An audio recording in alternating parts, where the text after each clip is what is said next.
Les habla el doctor Ramón Ramírez Erazo. Esta es una transmisión con ocasión del día 1 de mayo, importante para todos nosotros que de una u otra manera trabajan todos los días creando riqueza en nuestro país. Eh, Como ustedes saben, es un día histórico para millones de trabajadores que todos los días son los verdaderos artífices, ¿no es cierto?, de la creación de riqueza en nuestro país y en todo el mundo, ¿no? Porque ese es el sentido, al menos, de lo que significa, digamos, un verdadero día del trabajo. Eh, por lo demás, yo creo que esto también nos sirve a nosotros como una suerte de reflexión, ¿no?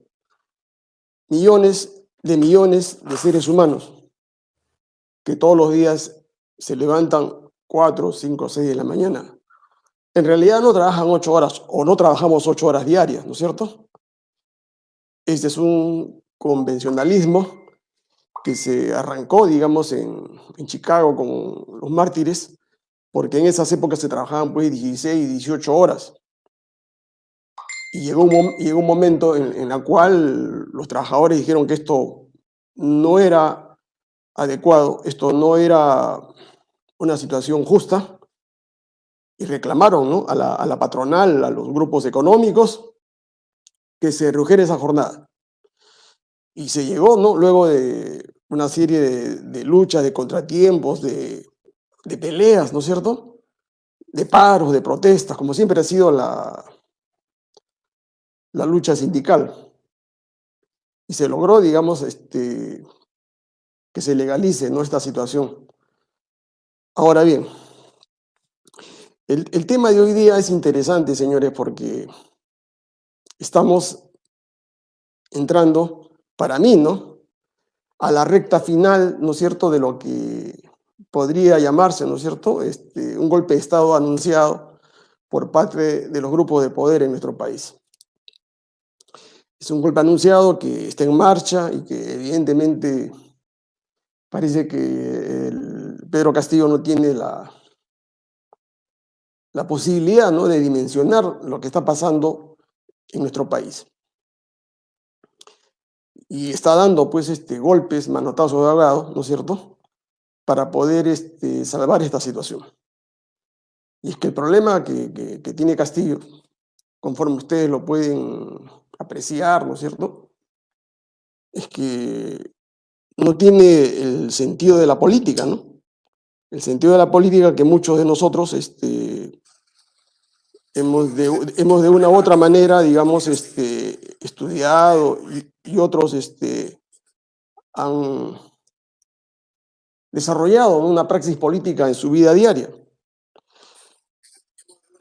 Entonces, Castillo no se da cuenta, ¿no? No se da cuenta todavía de que esta es una lucha por el poder, es una lucha donde hay diferentes facciones, ¿no?, que están usando todas las vías, ¿no? Las vías legales, las vías ilegales, ¿no? En eso la derecha experta en golpes, digamos, sabe perfectamente bien que este es un proceso no tan rápido, ¿no? Y van a usar eventualmente, ¿no es cierto?, los modelos que se usaron en Chile para sacar a Allende del poder. Y el problema es qué cosa es lo que hace el presidente, ¿no?, ante esta situación. ¿Qué hace Perú Libre ante esta situación? ¿Qué hace, digamos, Vladimir Cerrón, cuya estrategia también está equivocada?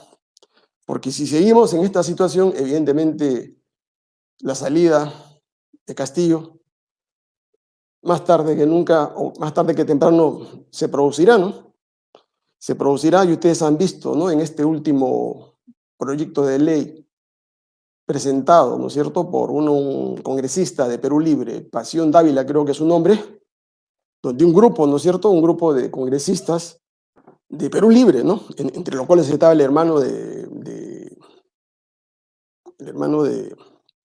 Vladimir Cerrón, Valdemar Cerrón, habían presentado un proyecto para que se adelanten las elecciones y se vaya tanto el presidente como el Congreso, ¿no? Esta es una salida equivocada que dicen muchos que ha sido usado como una suerte de chantaje, ¿no? De parte del grupo de Cerrón, ¿no? Para decirle a Castillo, ¿no? Si no nos haces caso, digamos, nosotros nos plegamos a la derecha y le damos los votos que necesitan y se acabó la historia, ¿no? O basta que se abstengan, ¿no es cierto?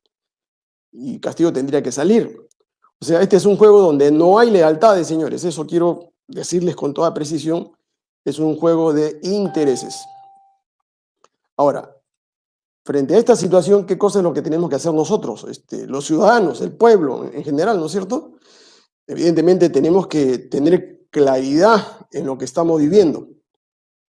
La situación que se aproxima, digamos, y evidentemente el desenlace posterior, ¿no? Solamente ustedes saben que hay dos posibilidades, ¿no? No cabe más, conforme lo vamos a ver acá. Pero antes de eso, ¿no? Yo quería más o menos a ustedes explicarles, ¿no es cierto? Cuáles son las posibilidades que hay desde el punto de vista constitucional, ¿no es cierto?, en esta situación política que estamos viviendo.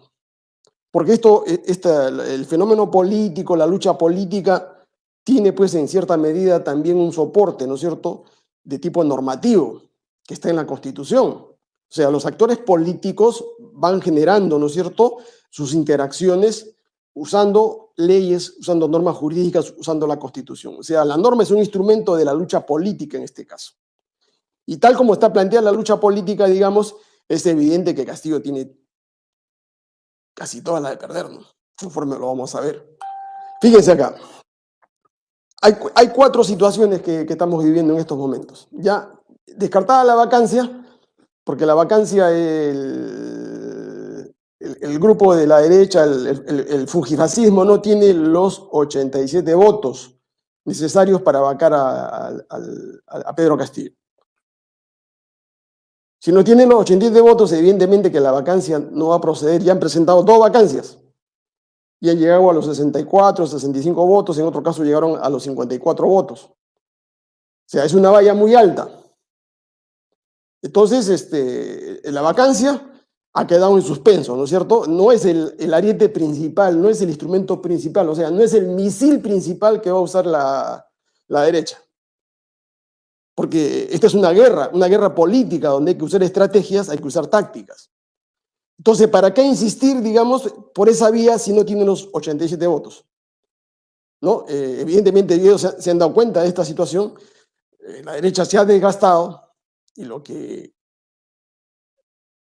han tenido que evaluar, ¿no?, es rearmar sus alianzas estratégicas. Y hoy día ya se sabe, ¿no?, que este bloque de ultraderecha fascista fuerte tiene ya casi cerrado un pacto, una alianza con el grupo de derecha más tibio, donde está APP, de propiedad de César Acuña, con parte de Acción Popular, son unos 10 o 9 votos que tiene, con Podemos Perú.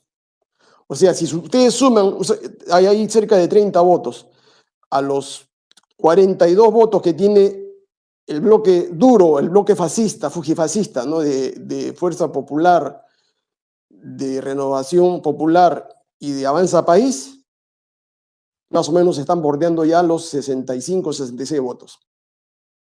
Entonces la situación se complica. ¿Se complica por qué? Porque entramos ya, ustedes saben que la política, más que el arte de lo posible, ¿no es cierto?, para mí, ¿no?, la política es una situación donde se plantean objetivos a través de una estrategia para conseguir resultados viables, concretos, tangibles. No sueños, ¿no es cierto? Por ejemplo, hoy día ya los rusos han tomado, parece, toda la ciudad de Mariupol, tienen el control de esa ciudad. Era parte de la estrategia porque se dieron cuenta ellos de que no podían entrar directamente a la capital de Ucrania, a Kiev, porque no tenían la potencia de fuego suficiente. No evaluaron bien la resistencia de los ucranianos porque ellos son la carne de cañón de la Unión Europea y los Estados Unidos que lo están usando a los ucranianos como una suerte de ariete contra los rusos.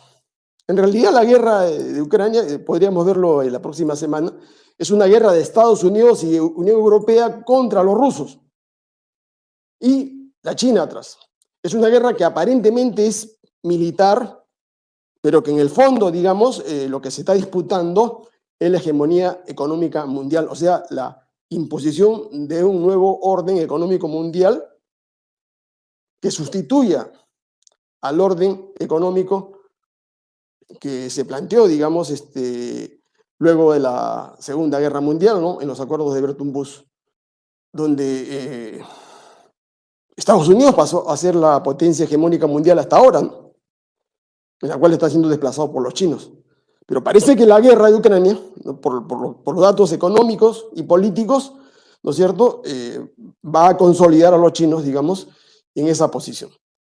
Entonces, la situación es concreta, es clara, ¿no? En la política, uno plantea objetivos alcanzables, no objetivos utópicos, ¿no? Y en este caso ya la derecha en el Perú ha conseguido rearmar sus alianzas y está entrando a la recta final. ¿Y qué instrumento, qué misil van a usar? Fíjense, en los procedimientos constitucionales que existen en nuestro país, que prevé nuestra Carta Política, tenemos varios procedimientos constitucionales y otros de control político, ¿no? Aparte de la interpelación, los informes, las interpelaciones, el voto de censura. Aparte de eso, se encuentra, digamos, los misiles más poderosos, ¿no? Que son la vacancia, la acusación constitucional, la disolución del Congreso, ¿no? Por parte del Poder Ejecutivo. O sea, esta es una atribución del Poder Legislativo y esta es una atribución del Poder Ejecutivo. En una suerte de check and balance, ¿no es cierto? Una suerte de control recíproco de frenos y contrapesos. ¿Para evitar qué cosa? Para evitar que un poder tenga mayor primacía que el otro poder. O sea, de lo que se trata fundamentalmente es de que los poderes, digamos, se contrapesen. Teóricamente, ¿no? Y por eso que se idealizó, se teorizó este principio, ¿no? De la separación de poderes que en la política práctica no funciona, ¿ya? Ese es un esquema ideal que se creó, digamos, en el siglo XVII, XVIII contra el poder absolutista, ¿no? De los monarcas. Y se pensó que fraccionando el poder, ¿no? Se podía, digamos, derribar al monarca y sentar la burguesía en una suerte de gobierno mucho más democrático. Pero eso ha evolucionado, eso ha cambiado en las democracias occidentales, ¿no? Ese principio no funciona pues a cabalidad, ¿no? Y ya muchos han pensado en repensar, ¿no? Recrear nuevas instituciones políticas. ¿Por qué? Porque ese principio nos está dando demasiados problemas, no solamente en el Perú, sino en toda América Latina y en Occidente. Y un ejemplo de ello, un dato político, no una especulación mía, ¿no es cierto?, es el problema de la ingobernabilidad que existe en el Perú, al menos desde la época de Kuczynski, ¿no es cierto?, 2016, hasta la fecha. Estamos en 5 o 6 años ya de ingobernabilidad permanente por aplicación de ese principio, ¿no? Ejemplo, yo soy partidario del principio, sustituir ese principio por el principio de cooperación de poderes, que es un principio mucho más racional, ¿no? Desde el punto de vista político. No puede haber una guerra política en una sociedad donde un Estado es unitario, donde el Estado condensa el poder.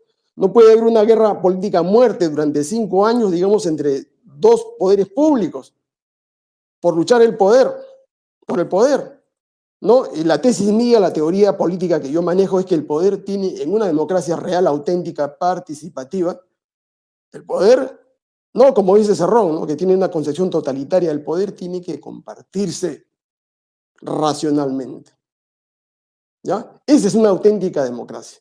El querer tener el poder total es una concepción totalitaria, ¿no? Que está reñida pues con una concepción democrática, ¿no? El Estado único, el partido único, ¿no? El totalitarismo liberal, que también es una concepción totalitaria. Los neoliberales, los liberales quieren todo el poder. Los fascistas quieren todo el poder, la derecha fascista quiere todo el poder. y son incapaces, ¿no es cierto?, de armar una estructura política donde los ciudadanos podamos coexistir, convivir políticamente con nuestras diferencias, ¿no? Estamos acá en una situación, en una regresión, ¿no?, en una involución hacia más o menos el siglo XVI, ¿no? La Guerra de los 100 años, ¿no es cierto?, con un contenido, digamos, de tipo religioso, donde los protestantes se mataban con los católicos, ¿no es cierto? Hasta que se dieron cuenta ellos que no se podían seguir, digamos, destruyendo la sociedad, los estados, ¿no? Porque además no hay guerra que soporte pues más de 100 años, ¿no? Porque las economías se desangran, ¿no es cierto? Y llegaron al convencimiento de tener que llegar a una suerte de armisticio, de tregua, ¿no? Y se introdujo ahí el principio de tolerancia política y religiosa. No, eso es lo que no han aprendido en el Perú, porque esta gente de la ultraderecha, la derecha, Cerrón, Pedro Castillo y compañía, tienen una concepción muy primitiva de la política, ¿no? Y creen que la política, digamos, es una guerra así a muerte, ¿no?, entre dos posiciones, ¿no?, en las cuales uno tiene que aniquilar a la otra, ¿no? O sea, que no es un problema solamente de los comunistas, ¿no?, que tienen enraizada, digamos, en su cabeza, en su ideología, digamos, que la lucha de clases los lleva a ellos a implantar la dictadura del proletariado. También la derecha, los fascistas, tienen esa misma concepción de querer copar el poder y liquidar y eliminar, digamos, a los comunistas, ¿no? Eso ustedes lo han visto en la Alemania de Hitler, ¿no?, donde la derecha fascista tomó el poder a través de Hitler, en Italia con Mussolini en 1921-23, y exterminó, liquidó a los socialistas, a los comunistas, a todos los que se oponían al pensamiento fascista, ¿no? Y los liberales, los neoliberales también tienen esa misma concepción totalitaria, ¿no? Ustedes han visto con Margaret Thatcher y todos los conservadores que tomaron el poder en la década del 80. Entonces, esas concepciones son concepciones regresivas, irracionales. Entonces, en el Perú, la Constitución regula, pues, ¿no?, regula estos procedimientos políticos para ver, ¿no es cierto?, cómo se resuelven los conflictos políticos que se presentan entre el Poder Ejecutivo y el Poder Legislativo. Uno de ellos es el procedimiento de acusación constitucional, que es el que están usando, es el misil más importante que está usando en este momento la derecha de oposición y todos los sectores que están detrás de Keiko, de Fuerza Popular, de Renovación Popular. O sea, la acusación constitucional, porque saben ellos que la vacancia no, por el momento no va. Eso va a quedar en suspenso.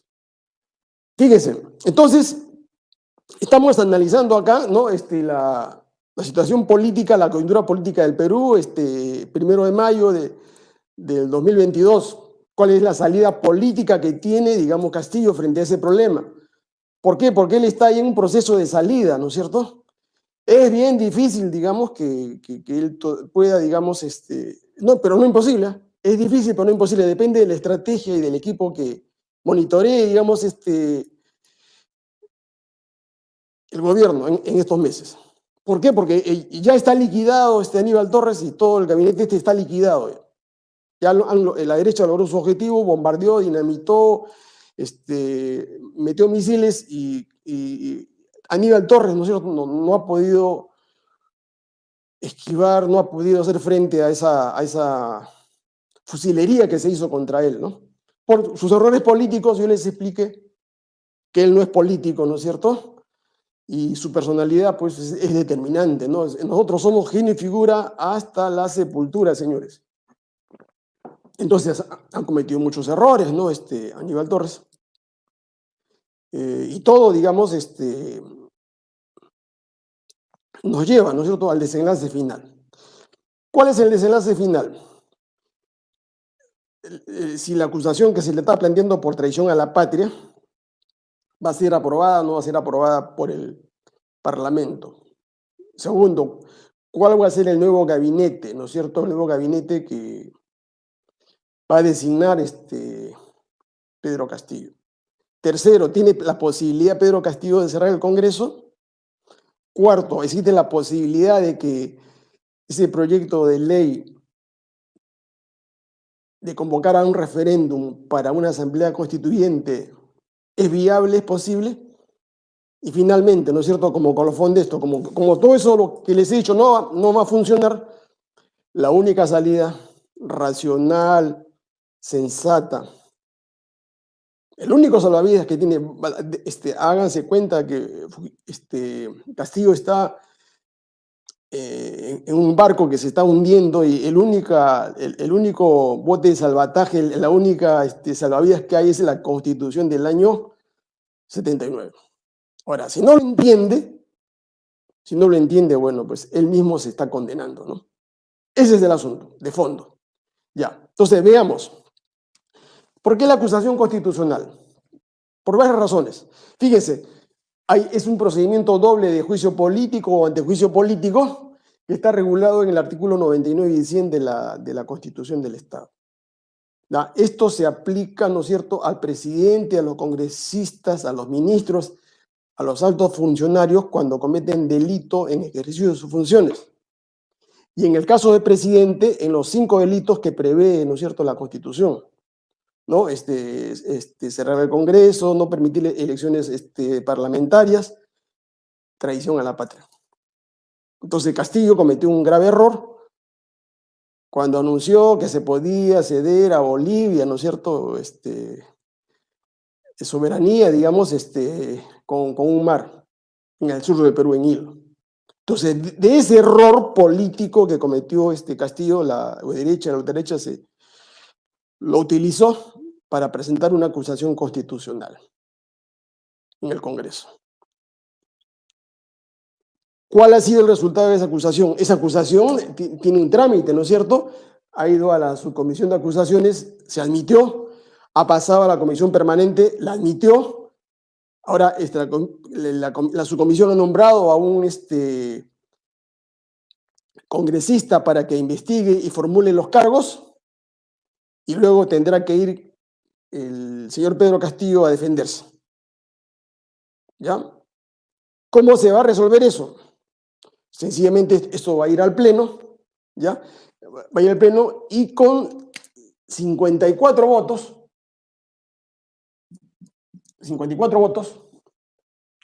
hay 3 posibilidades. O Castillo lo destituyen, lo inhabilitan como por 10 años, como el caso de Vizcarra, que está inhabilitado, o lo suspenden. O sea, tiene un abanico de 3 posibilidades el Congreso, con 54 votos. O sea, acá no necesitan, ¿no es cierto?, los 87 votos. La derecha, la ultraderecha, tiene los 54 votos, sí los tiene.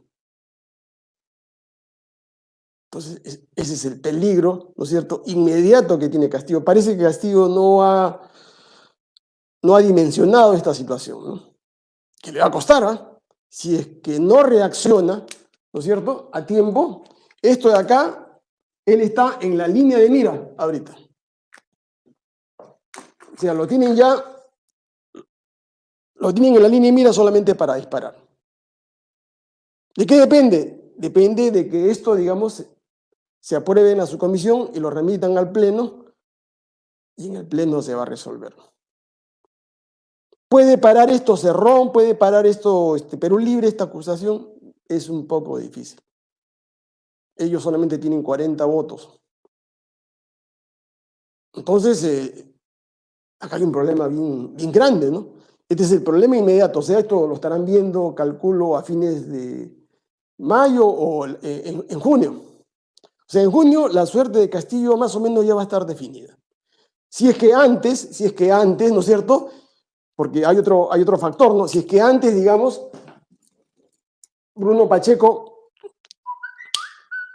amplíe su testimonio y entregue los audios, los WhatsApp, ¿no es cierto?, que tienen su poder y donde implica a Castillo. Si es que eso se produce antes, la salida, ¿no es cierto?, de Castillo va a ser mucho más rápida, ¿no? Porque ahí sí, ¿no? Ahí la derecha va a hacer uso de la vacancia. Entonces, ahí funciona la vacancia.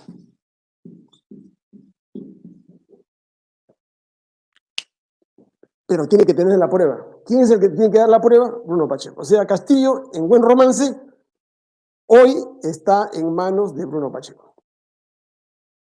Ya se sabe que existen los audios, se sabe que existen los WhatsApp. El problema es cuándo lo presentas.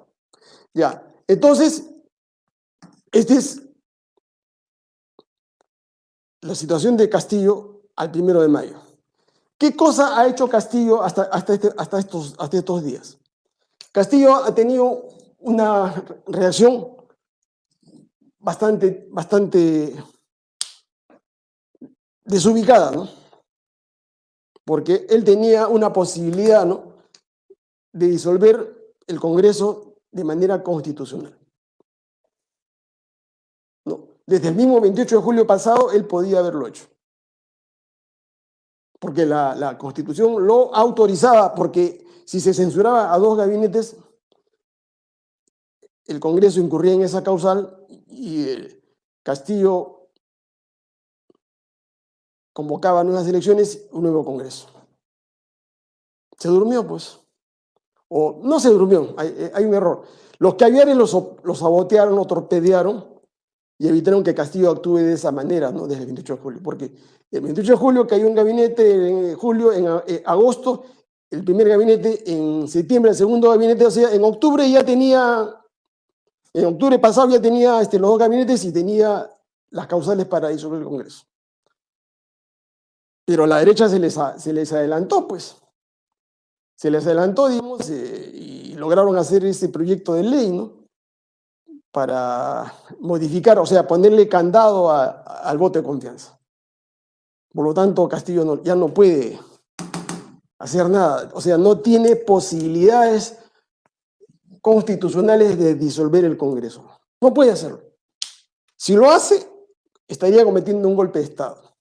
O sea, si quiere cerrar en forma directa, digamos, el Congreso, cometería un golpe de Estado y ahí podría ser destituido y procesado penalmente de manera rápida. O sea, sería un grave error de Castillo si cree que la salida está por ahí, como algunos desubicados señalan. No es posible ni con golpe de masas, así se venga, digamos, toda la sierra, es imposible. ¿Por qué? Porque eso es Estado de Derecho, pues. O sea, si se quería cerrar el Congreso, se debió hacer por la forma como lo señala la Constitución. Censura a 2 gabinetes y quedaba habilitado Castillo. No supo armar los gabinetes, Castillo perdió estos 8 meses y por lo tanto ese misil ya no lo puede usar. O sea, lo que está vigente ahorita, ¿no es cierto? Lo que está vigente es la acusación constitucional. Esa es la vía, ¿no?, habilitada. ¿Qué cosa ha hecho Castillo para tratar de resolver, tratar de avanzar, ¿no es cierto?, en su sobrevivencia? Ha recurrido, digamos, a convocar, a presentar un proyecto de ley, ¿no?, para convocar a un referéndum que le permita, ¿no es cierto?, al pueblo ir a una consulta, se llama una consulta popular. ¿Están ustedes de acuerdo con la convocatoria a una asamblea constituyente? ¿Sí o no? 2 opciones. Ese es el proyecto que ha presentado Castillo. Pero ese proyecto lo tiene que evaluar la Comisión de Constitución, ¿ya?, donde Castillo y Perú Libre no tienen mayoría, pues. Y es evidente, ¿no es cierto? Es evidente que ese proyecto se va a ir al archivo. Entonces, al irse al archivo, evidentemente, esta asamblea constituyente tiene su carta de función. O sea, aquellos que hablaban de la constituyente, lo de Bermejo que recolectaba firmas y usaba como cholitos a los de Alcalá San Martín, ¿no es cierto?, de que sí, hablaba constituyente, que es una mentira, pues es una falsedad. Los usó, digamos, como cholos baratos para que vayan recopilando firmas. Cuando eso, digamos, si quería hacer eso Castillo, Bermejo, Cerrón, O sea, si ellos querían la segunda posibilidad, referéndum directo con 2,5 millones de firmas, con 2,5 millones de firmas, si querían hacer eso, eso se llama referéndum directo, sin pasar por el Congreso.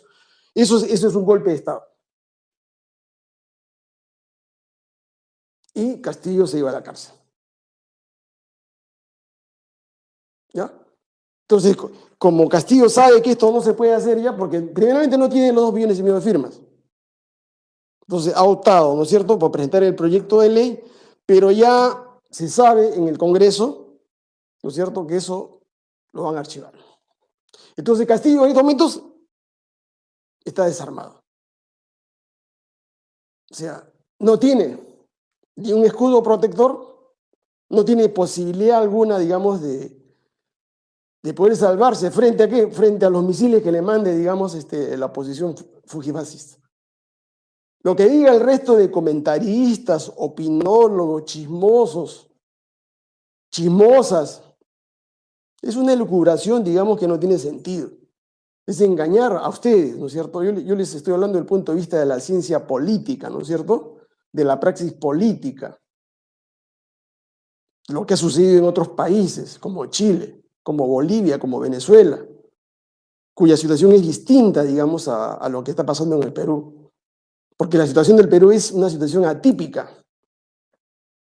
Sui generis es la palabra, ¿no es cierto? Muy específica, muy particular. Muchos hacen alusión a Bolivia, a Nicaragua, a México. El Perú es totalmente distinto. Y se lo voy a explicar con toda, digamos, presión. Entonces, esto es el plan A de la derecha, el plan A de Castillo. O sea, Castillo no tiene... Entonces, hay un plan B. Hay un plan B de la derecha, hay un plan B de Castillo y de Cerrón. A lo que ha hecho alusión Cerrón. El Cerrón está hablando de estupideces, ¿no es cierto? Está hablando de un plan B. Como él sabe que van a denegar la convocatoria a la Asamblea Constituyente, lo único que le quedaría sería, digamos, ir a una acción de masa, o sea, al choque. Usar como carne de cañón a los ciudadanos, los que quieran venir de Junín o de la serranía, acá a Lima, hacer marcha, protestar, sentarse en el Congreso, parar el tráfico, hacer sus marchas acá, darse la vuelta por la Plaza San Martín. Eso le llaman golpe de masas. Es absurdo, pues. ¿Ya? O sea, el plan B de cerrar el Congreso en forma directa, como consecuencia de la presión popular, es un absurdo, porque no existen las condiciones objetivas ni subjetivas para llevar a cabo esa decisión política. O sea, Cerrón, digamos, y compañía están pensando, digamos, en otra, están haciendo una suerte de alusión a situaciones que han podido pasar en otros países, en otras sociedades. Pero el Perú, eso no funciona. Déjense cuenta, señores, hay que leer la historia, ¿no? El Perú es el país, la sociedad más conservadora de América Latina. La independencia que tuvimos el 28 de julio de 1821 no fue consecuencia de la acción del pueblo peruano.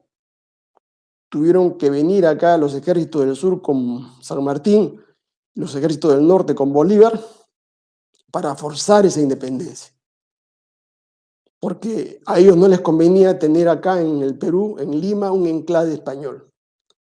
Porque eso ponía en peligro la independencia de Venezuela, de Colombia, y ponía en peligro la independencia de Chile y de Argentina. Entonces, esta es una situación objetiva, clara, que eso no se puede engañar, ¿no es cierto? ¿Por qué? Porque nuestra sociedad es distinta, tiene otra dinámica étnica, sociológica, religiosa, que sería muy largo explicar a ustedes. En los puntos más altos acá en la lucha política y social en el Perú se produjeron, ¿no es cierto?, en los años 75, 76, 77, con el paro del 19 de julio de 1977, donde el Perú en esa época sí paró, casi todos los peruanos pararon. Hombres, mujeres, obreros, campesinos, trabajadores, todo el mundo paró. ¿Por qué? Porque era una lucha antidictatorial, una lucha contra la dictadura militar, contra los militares, para retornar, ¿no es cierto?, al gobierno civil, a la democracia, ¿no es cierto? Y lo que se llama la situación constituyente, el clima constituyente, ahí se forjó. No en un café de 4 personas, ¿no es cierto? Como lo que están haciendo ahora. No, no se forjó el clima constituyente en un canal de televisión, no, en un canal de YouTube, ¿no? Donde sale cualquier chismoso a comentar tontería y media. El clima constituyente se genera en la lucha de masas, en la lucha de los trabajadores, de los campesinos, ¿no? Y eso cuesta, pues, ¿no? Hay heridos, hay muertos. Y así se logró la situación constituyente, el clima constituyente, el año de 1977. Dos fuerzas, el pueblo acá, todo el pueblo, con sus partidos, ¿no? Desde la izquierda hasta la derecha. La izquierda, Hugo Blanco, el general Ledesma, Jorge del Prado, los trotskistas con Hugo Blanco, Bandera Roja, Patria Roja, Vanguardia Revolucionaria, con Javier de Canseco. O sea, toda la izquierda, ¿contra quiénes? Y también la derecha, ¿no? El PPC, el APRA, los pradistas, o sea, toda la derecha, todo el centro, toda la izquierda, ¿contra quiénes? Contra los militares, contra la Fuerza Armada. Es una lucha así frontal. ¿Qué cosa es lo que era el punto de conflicto? Que los militares tenían que dejar el poder, tenían que devolver la democracia a los civiles acá.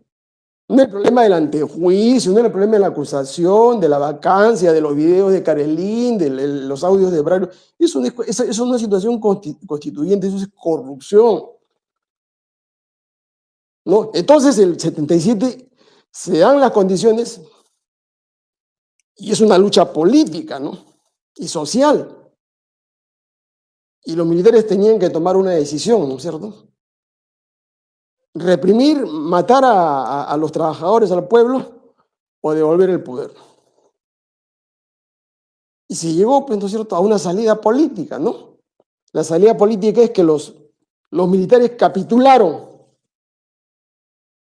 porque se dieron cuenta, ¿no? Se dieron cuenta que ellos no podían continuar la represión contra el pueblo, contra sus dirigentes políticos. Habían desterrado, habían expatriado a muchos dirigentes peruanos, líderes estudiantiles y todo lo que ustedes conocen. Entonces los militares gobernaban mediante decretos. Entonces es un problema bastante serio, ¿no?, el que había. Entonces tenía sentido, tenía lógica, pues, que se convoque a una asamblea constituyente para redactar una nueva constitución, un nuevo pacto social, para organizar el poder en esa época. O sea, no es que se le ocurrió a los izquierdistas, a los apristas, a los PPCistas, ¿no?, esta carta política. No, eso fue consecuencia de una lucha política. Entonces, esa es la primera gran diferencia que hay entre el clima constituyente que hubo en esa época y lo que existe ahora, ¿no? Esta gente despistada, ¿no es cierto? Estos opinólogos y opinólogas creen que cuando el presidente Castillo presenta el proyecto de ley, ese es el clima constituyente. Esa es una leguleyada, eso no es clima constituyente, eso no es una situación revolucionaria. Es una simple leguleyada, no se prepara un proyecto de ley, se presenta y se va a una plaza, hace un discurso. Eso no es clima constituyente, señores. Y el clima constituyente, escuchen bien, siempre se da contra el que tiene el poder, contra el gobierno. O sea, desde abajo hacia la cabeza. Castillo, Cerrón están están en la luna, pues. Si ellos tienen parte del poder, ¿cómo se van a autogolpear ellos mismos? Ahora, ellos quieren direccionar el golpe hacia el Congreso. No pueden, pues, porque ya perdieron la oportunidad acá. Mala estrategia. No pueden usar esos misiles ya. Ya, entonces, la Asamblea Constituyente Está fuera de lugar el que le diga que sí se puede, los está engañando, los está mintiendo. Ya, yo soy partidario de la Asamblea Constituyente, de que tiene que redactarse una nueva constitución, claro que sí, pero en estas condiciones no, porque el primer son dos pasos, dos pasos. El primer paso que tenemos que dar nosotros es restaurar la Carta Política del año 93. Y esa es la salida, la única salida política que tiene Castillo para evitar ser acusado y destituido del cargo. No entiende, no se da cuenta que es su única tabla de salvación. ¿Por qué es necesaria la Asamblea Constituyente? Porque tenemos que recuperar la juridicidad, el Estado de Derecho en nuestro país, porque estamos en un pseudo Estado de Derecho. Fíjense, y la explicación es bien simple, para que ustedes se den cuenta. ¿Qué cosa ha hecho Castillo para tratar de resolver, tratar de avanzar, ¿no es cierto?, en su sobrevivencia? Ha recurrido, digamos, a convocar, a presentar un proyecto de ley, ¿no?, para convocar a un referéndum que le permita, ¿no es cierto?, al pueblo ir a una consulta, se llama una consulta popular. ¿Están ustedes de acuerdo con la convocatoria a una asamblea constituyente? ¿Sí o no? Dos opciones. Ese es el proyecto que ha presentado Castillo. Pero ese proyecto lo tiene que evaluar la Comisión de Constitución, ¿ya? Donde Castillo y Perú Libre no tienen mayoría, pues. Y es evidente, ¿no es cierto? Es evidente que ese proyecto se va a ir al archivo. Entonces, al irse al archivo, evidentemente, esta Asamblea Constituyente tiene su carta de función. O sea, aquellos que hablaban de la Constituyente, lo de Bermejo que recolectaba firmas y usaba como cholitos a los de Alvada San Martín, ¿no es cierto? De que sí, hablaba constituyente, que es una mentira, pues una falsedad. Los usó, digamos, como cholos baratos para que vayan recopilando firmas. Cuando eso, digamos, si quería hacer eso Castillo, Bermejo, Cerrón, o sea, si ellos querían la segunda posibilidad, referéndum directo con 2,5 millones de firmas, si querían hacer eso se llama referéndum directo, sin pasar por el Congreso. Eso es un golpe de Estado. Y Castillo se iba a la cárcel. ¿Ya? Entonces, como Castillo sabe que esto no se puede hacer ya, porque primeramente no tiene los 2,5 millones de firmas. Entonces ha optado, ¿no es cierto?, por presentar el proyecto de ley, pero ya se sabe en el Congreso, ¿no es cierto?, que eso lo van a archivar. Entonces Castillo en estos momentos está desarmado. O sea, no tiene ni un escudo protector, no tiene posibilidad alguna, digamos, de poder salvarse frente a qué, frente a los misiles que le mande, digamos, la oposición fujifascista. Lo que diga el resto de comentaristas, opinólogos, chismosas, es una elucubración, digamos, que no tiene sentido. Es engañar a ustedes, ¿no es cierto? Yo les estoy hablando del punto de vista de la ciencia política, ¿no es cierto?, de la praxis política.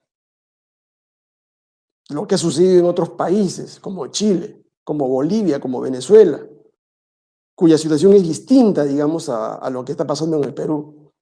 Porque la situación del Perú es una situación atípica.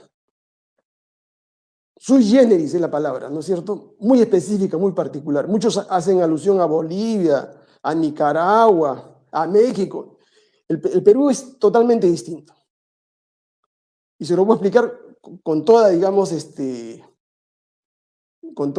precisión. Entonces, esto es el plan A de la derecha, el plan A de Castillo. O sea, Castillo no tiene... Entonces, hay un plan B.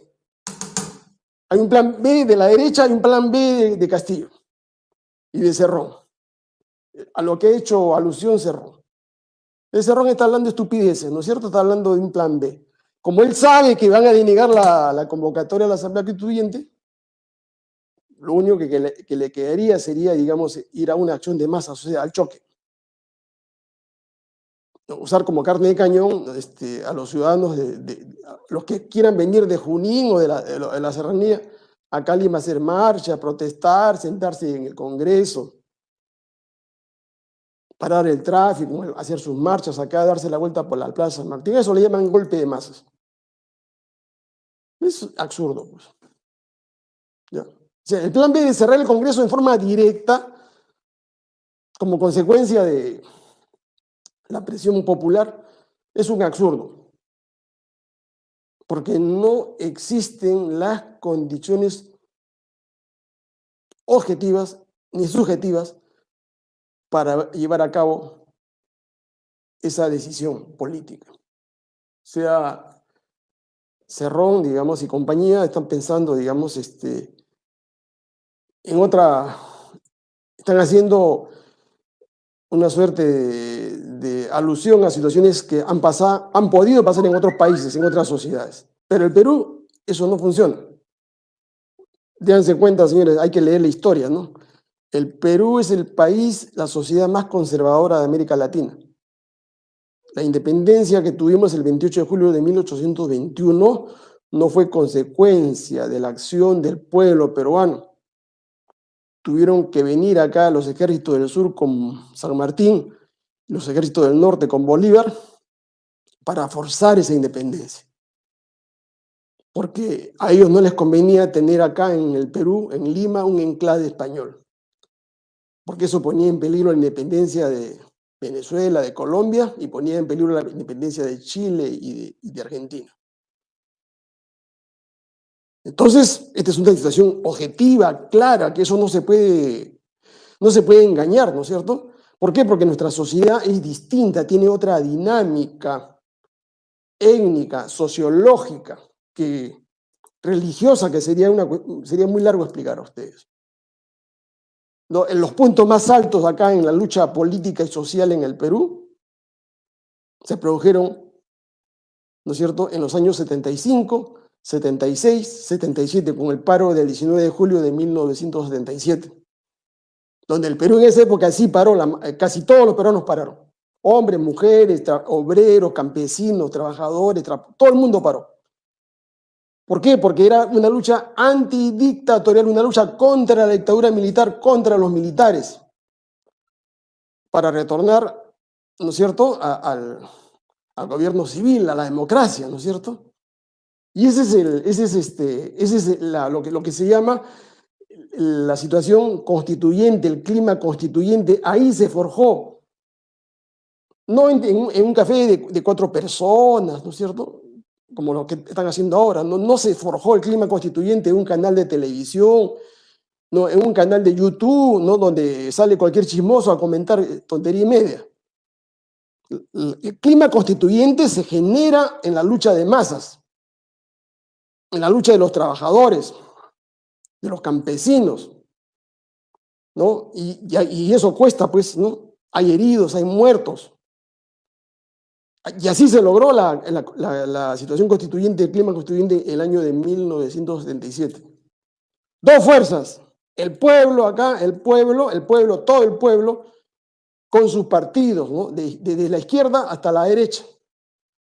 La izquierda, Hugo Blanco, Genaro Ledesma, Jorge del Prado, los trotskistas con Hugo Blanco, Bandera Roja, Patria Roja, Vanguardia Revolucionaria, con Javier de Canseco. O sea, toda la izquierda, ¿contra quiénes? Y también la derecha, ¿no? El PPC, el APRA, los pradistas, o sea, toda la derecha, todo el centro, toda la izquierda, ¿contra quiénes? Contra los militares, contra la Fuerza Armada. Es una lucha así frontal. ¿Qué cosa es lo que era el punto de conflicto? Que los militares tenían que dejar el poder, tenían que devolver la democracia a los civiles acá. No es el problema del antejuicio, no es el problema de la acusación, de la vacancia, de los videos de Carelín, de los audios de Brario. Eso no es, eso no es situación constituyente, eso es corrupción, ¿no? Entonces, el 77 se dan las condiciones y es una lucha política, ¿no? Y social. Y los militares tenían que tomar una decisión, ¿no es cierto?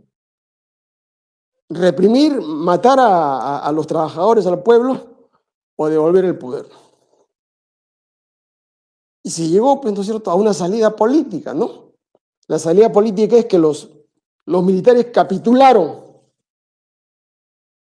porque se dieron cuenta, ¿no? Se dieron cuenta que ellos no podían continuar la represión contra el pueblo, contra sus dirigentes políticos.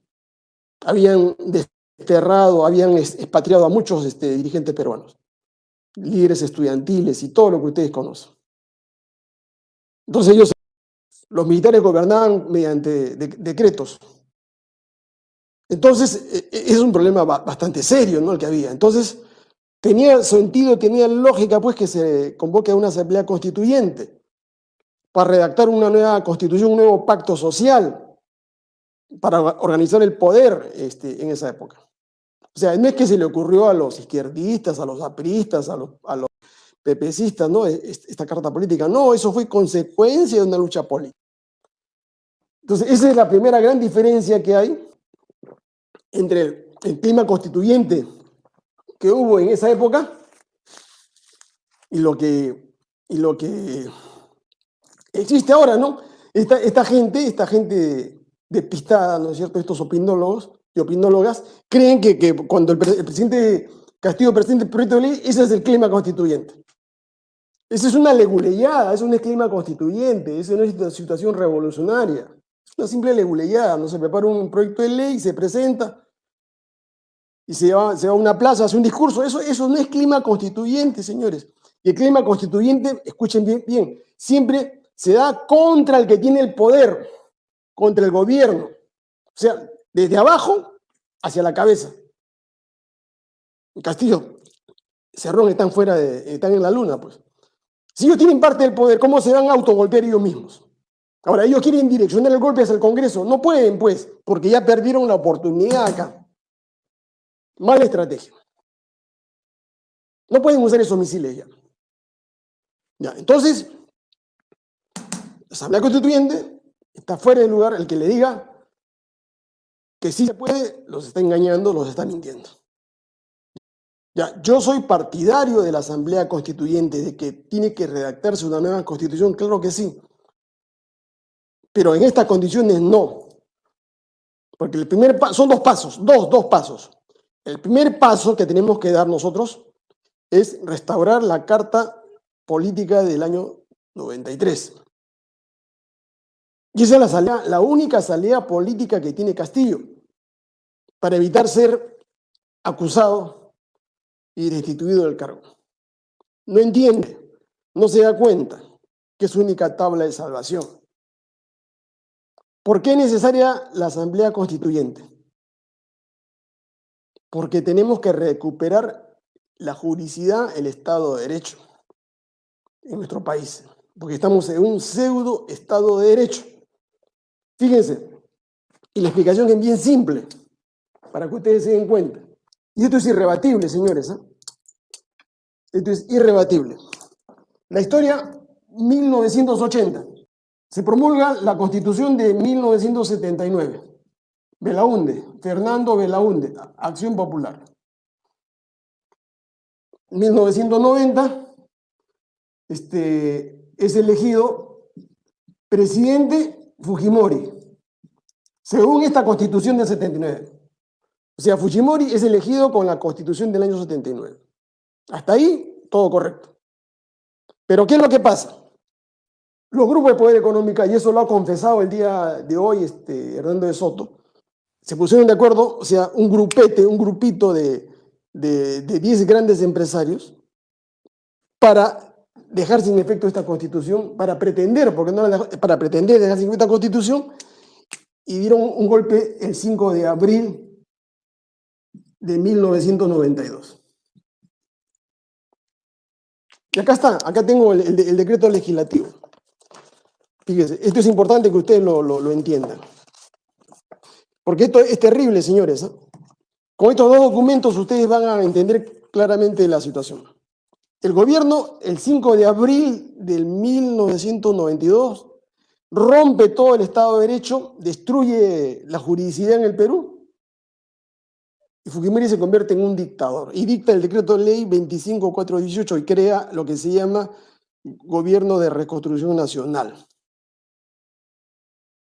Y se da, para poder actuar, deja de lado la regla de juego, ¿no? Lo que los neoliberales llaman la regla de juego. Esta es la regla de juego, la Constitución 79, y da lo que se llama la ley de bases del Gobierno de Reconstrucción Nacional. Y ahí instaura la dictadura. O sea, a partir del 5 de abril, todo lo que hizo Fujimori, el saqueo de las empresas, la privatización, el pago de la deuda externa ilegal, todo, absolutamente ilegal. O sea, con esta norma nace Fujimori.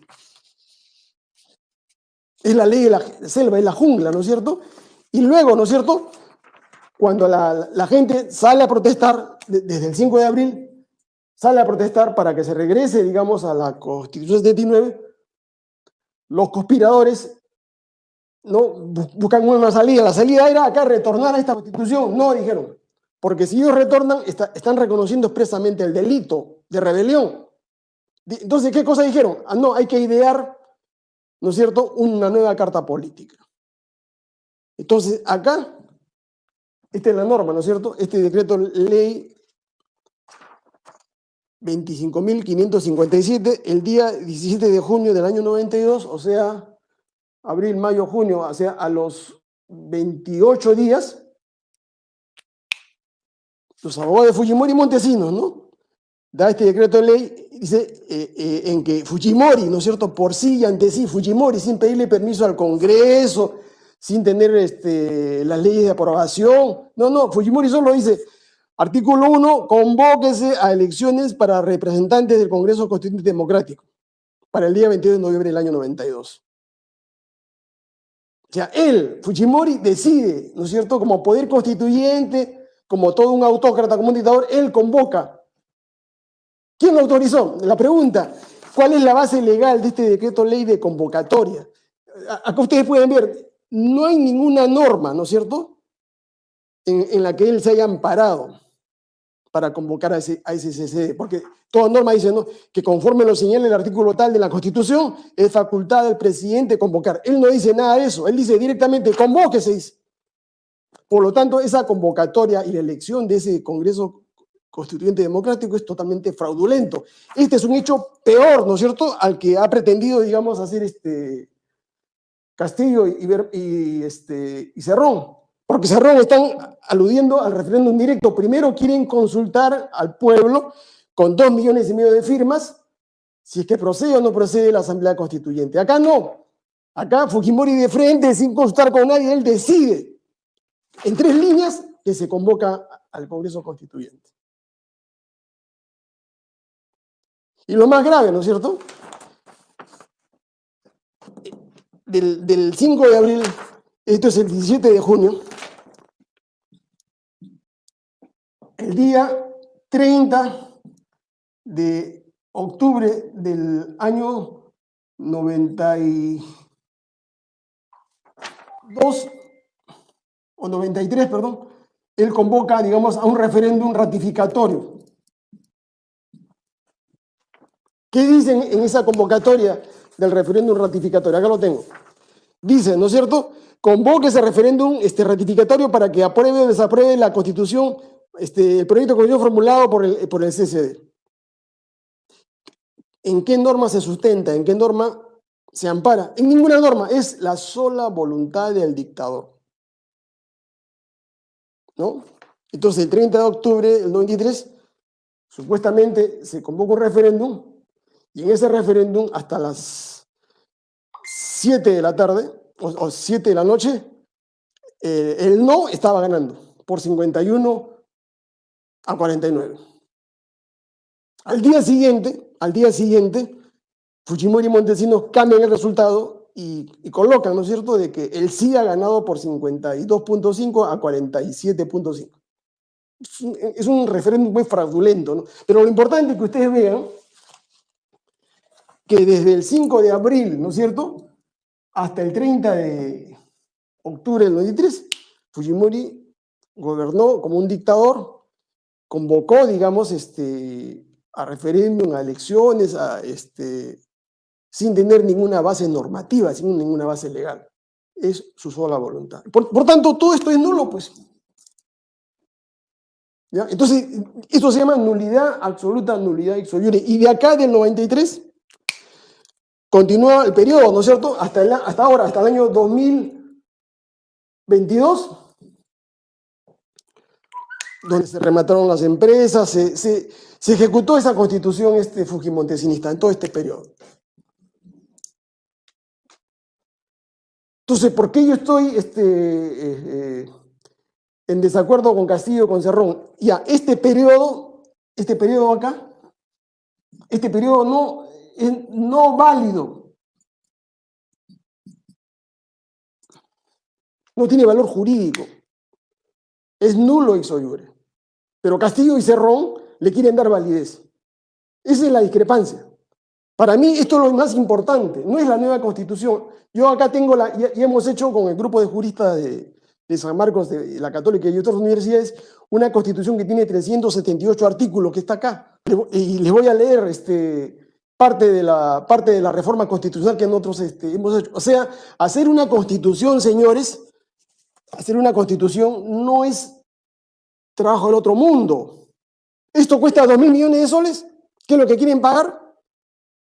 Por una constitución que ya está hecha, que está reformulada sobre la base de la Carta del año 79.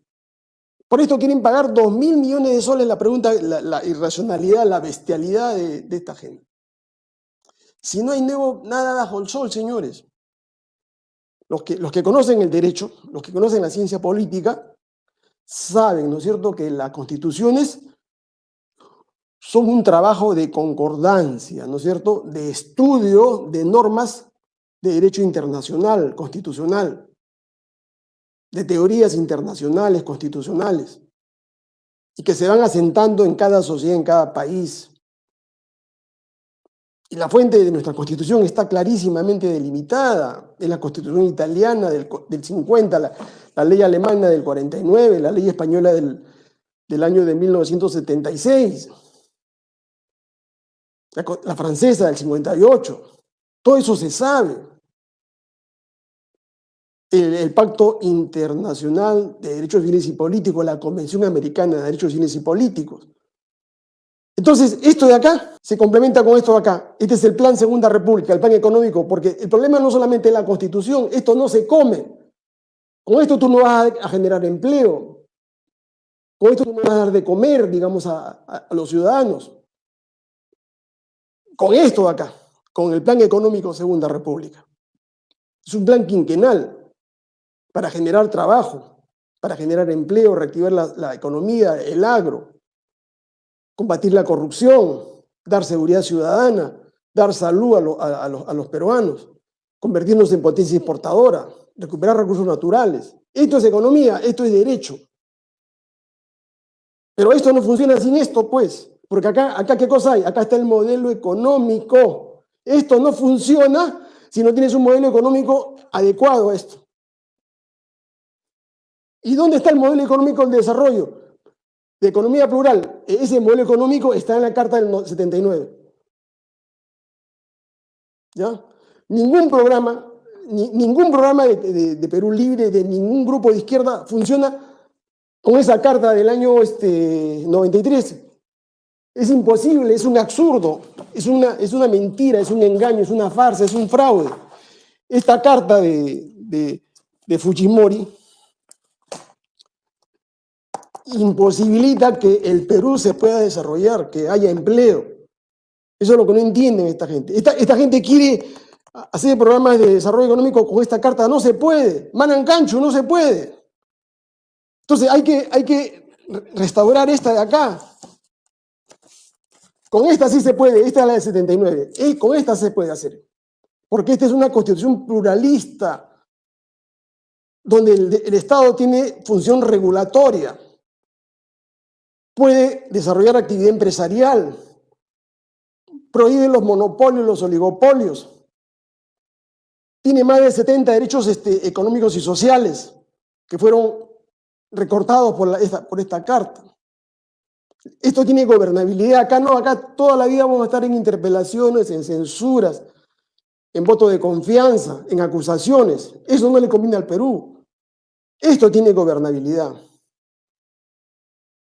Ahora, ¿por qué se quiso matar esta Constitución del 79? Ya lo ha confesado el día de hoy Hernando de Soto, y acá está,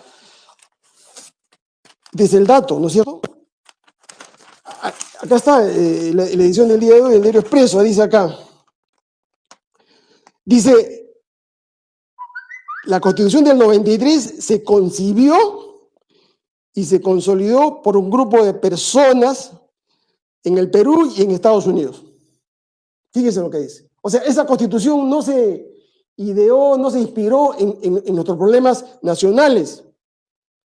¿Ya? Y dice además, acá lo desmiente a Fujimori, no, dice, esa Constitución del 93 no fue redactada por Fujimori, dice, sino más bien dice, fíjense lo que dice, ¿eh? Fue la propuesta de una coalición de amigos del Perú, de empresarios. O sea, los grandes empresarios le propusieron a través de los grandes estudios, le hicieron la Constitución a Fujimori. Y dice que ese proyecto constitucional del 93 fujimontesinista tuvo la bendición, dice, de los Estados Unidos. Y dice acá, ¿no es cierto? Los documentos están, digamos, registrados en la Casa Blanca. Acá está, señores. Y la confesión que hace Hernando de Soto. Esta carta es una carta monstruosa, pues, antinacional, antipopular, antidemocrática, antiperuana, lo que ustedes quieran. Y por eso que esto no puede, digamos, permanecer en la historia constitucional del Perú. Cuando Cerrón dice, ¿no? Ya, nueva constituyente, ya, 2002, 22, 2023. La pregunta, si se lograra hacer la constitución en el 2024, pónganse ustedes, 2024, constitución de Cerrón, 2024. Pregunta, esa constitución, la nueva constitución, el poder constituyente, la asamblea constituyente castillista, serronista, ¿puede anular todos los contratos de ley que se celebraron en estos 30 años? ¿Puede recuperar los recursos naturales de estos 30 años? No puede. ¿Por qué? Porque la norma no es retroactiva. Esa norma rige hacia adelante. Todo lo que se ha hecho durante el fujimorismo, durante el alanismo, el humanismo, queda oleado y sacramentado. Y no es que la Asamblea Constituyente de Cerrón, de Castillo, digan, ¿no? Se anula todos los contratos ley celebrados por Fujimori, se recupera las empresas públicas, la pandilla. Esa asamblea no tiene poder para eso. Automáticamente, ¿no es cierto?, nos demandarían, nos embargarían nuestras reservas, nos bloquearían y nos pondrían de rodillas. ¿Ya? Sin embargo, ¿no es cierto?, si nosotros aplicamos, restauramos esto, como su punto de origen no es el 2022, 23, 24, sino su punto de nacimiento es el año 80, en que fue promulgada, esta Constitución sí se aplica a todos estos hechos. ¿Por qué? Porque los empresarios, las corporaciones que contrataron la Pampilla, ¿no?, que fue comprada por los españoles, cuando la compraron sabían que esa empresa pública era propiedad de nosotros, la sociedad, y que se había vulnerado esta Constitución. Por lo tanto, no podían comprar, eso se llama un bien, digamos, en litigio. Porque estaba en litigio, ¿qué cosa? El Estado de Derecho en el Perú. Y la Constitución del 93 no legalizaba ni legitimaba, digamos, la compra de esas empresas estatales. Entonces, señores, si esta Constitución del 93 no se anula, si no se restaura esto, es imposible que el Perú pueda enrumbar por el desarrollo económico. Ya, esa es la idea fundamental que les quiero transmitir, porque ha habido una serie de objeciones que han hecho gente que no tiene el mayor conocimiento, gente que está despistada, que hablan de que falta, que a la Constitución del 79 le falta legitimidad. Están hablando tonterías, burradas, porque esta Constitución del 79 no necesita tener legitimidad. ¿Sabe por qué? Porque tiene una cláusula pétrea imprescriptible en el artículo 307, que está sustentada, digamos, por la Carta de las Naciones Unidas y por la Carta de la OEA. Esto es Estado de Derecho, esto es un Estado de hecho, esto es fuerza. En este momento se cumple esto por la fuerza, pero cuando se vuelve la juridicidad, ningún tribunal internacional podría demandar al Perú por recuperar sus empresas, sus minas, su oro, su cobre, su petróleo, su gas. Nadie podría demandarnos. Con esta, sí. Ya esta es la que se someten de rodillas, pues Castillo con Cerrón, ¿no? Entonces, escojan ustedes. ¿Quieren perpetuar esta constitución saqueadora, que es la ilegalidad, o quieren regresar a la juridicidad con la cual recuperamos todo? Una vez restaurada esta constitución del 79, ya vayamos al referéndum. Yo soy partidario, ya vayamos al referéndum. Aunque hay muy pocas cosas acá que reformar. Ya lo tenemos actualizado acá. Señores, fíjense, esto cuesta 2.000 millones de soles. Es una gran estafa, es una gran farsa. Se lo hemos hecho gratis. Esto lo vamos a publicar nosotros como un libro. Y se lo vamos a publicar también en mi Facebook por partes. No sé, anteproyecto de Constitución Política del Perú, elaborado por la Comisión de Juristas presidida por el doctor Ramón Ramírez Erazo. Ya, ese es el trabajo nuestro, ese es el aporte al Perú. Ya tenemos la nueva Constitución. Pero primeramente que se restaure la Carta del 79. Eso es lo racional. Y no le vamos a cobrar nada al Perú, en lo absoluto, porque ya lo hemos hecho. Además es parte eso de nuestra tarea académica en las universidades, ¿no? He estudiado más de 180 constituciones, señores. Ya, es un trabajo arduo, pero sabemos todo, pues. O sea, no hay nada nuevo bajo el sol. La Constitución chilena es una copia aparte de esto de acá. No hay mayor novedad. Solamente en qué derechos. En los derechos que tienen que ver con lo que se llama la pluriculturalidad, la plurinacionalidad, los derechos de la naturaleza, los derechos ambientales. O sea, se va a sumar derecho de tercera, cuarta, quinta generación. Porque estas constituciones tienen derecho de primera, segunda. Habría que agregarle derecho de tercera, cuarta y quinta, y la Constitución está totalmente actualizada. Ya, eso cuesta 2.000 millones de soles. Para eso tanto show, tanto drama se hace todos los días, señores. Cuando la gente tiene que comer, quiere trabajar. Entonces, yo les pido a ustedes que compartan esto, compartan este mensaje, que compartan este video, porque hay muchas personas confundidas, otras de mala fe, engañan a los peruanos, ¿no es cierto? Los engañan señalándole que está muy viejita la Constitución del 79. Ya les he dicho, la norteamericana tiene más de 230 años. La francesa tiene más de 70 años. La china tiene más de 70 años. Entonces, es un problema que no tiene nada que ver con la juridicidad, me estoy dando cuenta. Es un problema de tipo político, ¿ya? Donde los grandes grupos de poder quieren recuperar todo su dinero, quieren recuperar el poder político que han perdido parcialmente, y para ello tienen que sacar a Castillo. Ya, o sea, es una cuestión de negocios. Y donde lo que vamos a perder somos nosotros, ¿no es cierto? Los peruanos, ¿no? Porque han pasado ya 9 meses y no dejan gobernar a Castillo. Castillo no sabe de mi predicamento. Ustedes saben que yo soy muy crítico con Castillo, pero eso es lo objetivo. El Congreso no legisla, no da leyes para el pueblo, se dedica a qué cosa. Todos estos 9 meses se ha dedicado a sabotear, a torpedear, a pelearse con el presidente. Finalmente, esa es la salida política de Castillo. El procedimiento lo tengo acá resumido, señores. Acá está resumido. ¿Cómo se hace eso? Ya se lo expliqué a Castillo, pero es ante todo, ¿no es cierto?, una decisión política. No es una decisión jurídica normativa.